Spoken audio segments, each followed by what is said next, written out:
আজকে সবে বরাত, আজকে সারা রাত ধরে মসজিদে নামাজ পড়বো। হ্যাঁ হ্যাঁ দাঁড়া দাঁড়া, ও দেখ মুরসালিন আসছে। হ্যাঁ হ্যাঁ তাই তো, কিন্তু ওর সাথে তো আমি কথা বলিনি। আমিও তো ওর সাথে কথা বলিনি। তাহলে চল এক কাজ করি, আমরা এক পাই দিয়ে চলে যাই, তা না হলে আমাকে পিস পিস মসজিদে চলে যাবে না। হ্যাঁ হ্যাঁ চল চল। মুত্তাকিন, আসসালামু আলাইকুম। ওয়ালাইকুম আসসালাম।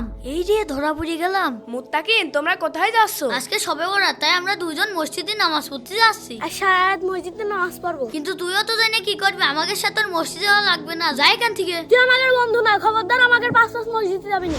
ভাই, শবে বরাতের ইবাদত শুধুমাত্র রাত জেগে নামাজ পড়া নয়। রাসূল সাল্লাল্লাহু আলাইহি সাল্লাম বলেছেন, যার অন্তরে কোনো হিংসা থাকবে না, কোনো শিরিক থাকবে না, আল্লাহ তাআলা তাদেরকে শবে বরাতের রাতে সব গুনাহ মাফ করে দেবেন। তার মানে শবে বরাতের আসল ইবাদত হলো মন থেকে সকল হিংসা ও শিরিক দূর করা। হ্যাঁ মুরসালিন, তুমি ঠিক বলেছো। আল্লাহ আমাদেরকে সঠিক বুঝ দান করুক। দর্শক বন্ধুরা, মুরসালিন কি ঠিক বলেছে? অবশ্যই কমেন্টে জানাবেন।